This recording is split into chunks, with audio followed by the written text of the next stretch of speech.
नमस्कार फ्रेंड्स दोस्तों। बिहार सरकार के पंचायती राज विभाग के द्वारा तकनीकी सहायक यानी टेक्निकल असिस्टेंट के पोस्ट के लिए वैकेंसी जारी किया गया है। तो फ्रेंड्स आइए इस वीडियो में देखते हैं कि टेक्निकल असिस्टेंट का फॉर्म भरने के लिए क्या एलिजिबिलिटी है, टोटल कितना पोस्ट के लिए वैकेंसी जारी किया गया है, क्या वेतनमान रहने वाला है और किस आधार पर सिलेक्शन होना है। आइए बिना किसी देर के वीडियो को शुरू करते हैं। फ्रेंड्स, जैसा कि आप ऑफिशियल नोटिफिकेशन में देख पा रहे हैं कि ये वैकेंसी पंचायती राज विभाग बिहार सरकार के द्वारा जारी किया गया है।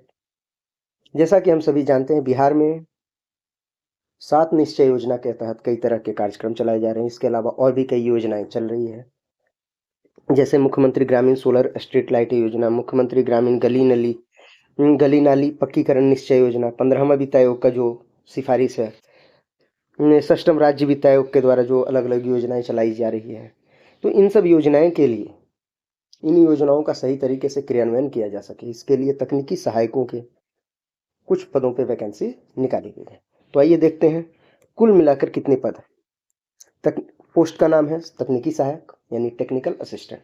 कुल 942 पद, 942 पदों पर वैकेंसी जारी की गई है। जिलावार अलग अलग पद हैं, जिसका विवरण हम लोग अंतिम में देखेंगे। अगर बात करें वेतनमान की, तो ये परमानेंट जॉब नहीं है, ये संविदा पे जॉब है। ये जॉब संविदा पे है, यानी तकनीकी सहायक की जो वैकेंसी जारी की गई है ये संविदा पे है, यानी कॉन्ट्रैक्चुअल है। तो इसमें आपको मानदेय मिलेगा 27,000 रुपया प्रति महीने। इसमें कोई वेतनमान नहीं है, यानी लेवल 1, 2, 4, 5 इस तरह की कोई चीज़ें नहीं है। ये टोटल आपको जो इन हैंड सैलरी मिलेगी वो 27,000 रुपये प्रत्येक महीने मानदेय के रूप में मिलेगा। अगर शैक्षणिक योग्यता की बात की तो किसी भी मान्यता प्राप्त पॉलिटेक्निक से सिविल इंजीनियरिंग में डिप्लोमा होना चाहिए, यानी मिनिमम क्वालिफिकेशन है सिविल इंजीनियरिंग में डिप्लोमा इन सिविल इंजीनियरिंग। तो वैसे लोग जो बीएससी या बीए बीकॉम ये सब किए हैं वो सब एलिजिबल नहीं है। डिप्लोमा होना चाहिए सिविल इंजीनियरिंग में किसी भी पॉलिटेक्निक कॉलेज से। आइए अब बात करते हैं इसका एज क्या रहने वाला है। तो मिनिमम एज 18 साल है, मिनिमम जो एज रहेगा वो 18 साल होगा। और मैक्सिमम जो एज होगा वो जनरल मेल के लिए यानी अनारक्षित वर्ग के पुरुष के लिए 37 साल और महिला के लिए अनारक्षित वर्ग में 40 साल, पिछड़ा वर्ग और अत्यंत पिछड़ा वर्ग के पुरुष और महिला सभी के लिए 40 साल, अनुसूचित जाति जनजाति के लिए 42 साल। इसके अलावा जो दिव्यांग जन हैं उनके लिए 10 साल की उम्र सीमा में छूट दी गई है। बिहार सरकार के एम्प्लॉय के लिए 5 साल की छूट दी जाती है उम्र सीमा में। ये सब यहाँ भी लागू, जो भी आरक्षण का प्रावधान है वो सब प्रावधान यहाँ पे लागू होगा। इसका ऑनलाइन एप्लीकेशन भरने का तरीका क्या है, तो इसे ध्यान से समझेंगे। इसके लिए आपको सबसे पहले पंचायती राज विभाग के ऑफिशियल वेबसाइट jp.bihar.gov.in पर जाना है और वहीं पे आप इस फॉर्म को भर सकते हैं। इस फॉर्म में जो कुछ भी शर्तें रहेंगी वो सब वहाँ पे आपको फुलफिल कर देना है।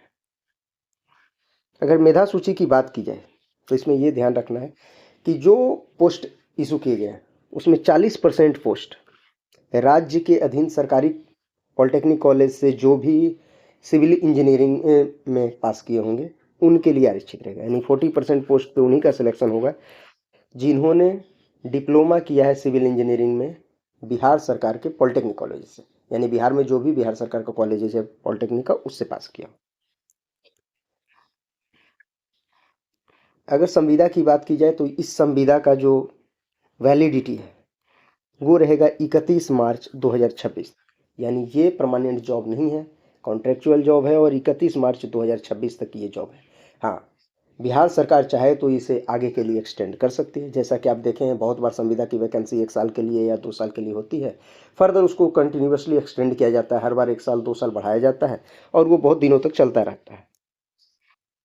तो इस तरीके से हमने देख लिया कि क्या एलिजिबिलिटी रहेगा, कितने दिन तक आएगा, क्या वेतनमान रहेगा। फ्रेंड्स, अलग अलग जिला में डिस्ट्रिक्ट वाइज किस जिले में कितनी वैकेंसी है इसका भी लिस्ट दे दिया गया है। आप इस लिस्ट में देख सकते हैं कि किस जिला में कितना वैकेंसी है। ध्यान आपको ये रखना है कि जब भी आप ऑनलाइन एप्लीकेशन भरेंगे तो अप्लाई करते समय आपसे एक डिस्ट्रिक्ट पूछा जाएगा कि आप किस जिला में भरना चाहते हैं। आप केवल एक ही जिला का चयन कर सकते हैं। तो आप ध्यान से अपने रिक्वायर्ड जिला का चयन कीजिएगा, जो भी आप चाहते हैं वहाँ का चयन करेंगे। जिलावार वैकेंसी दिया हुआ है इस लिस्ट में।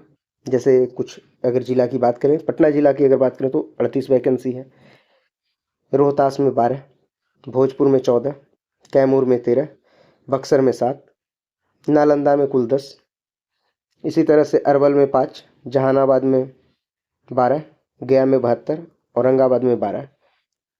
अगर बात की जाए नवादा में तो कुल 12 पोस्ट है, पूर्वी चंपारण में 65, मुजफ्फरपुर 70, सीतामढ़ी में 39, शिवहर में 2, वैशाली में 58, पश्चिमी चंपारण में 49, गोपालगंज में 14, सारण में 28, सिवान में 20, और इस तरह से अलग अलग जिले में अलग अलग वैकेंसी है।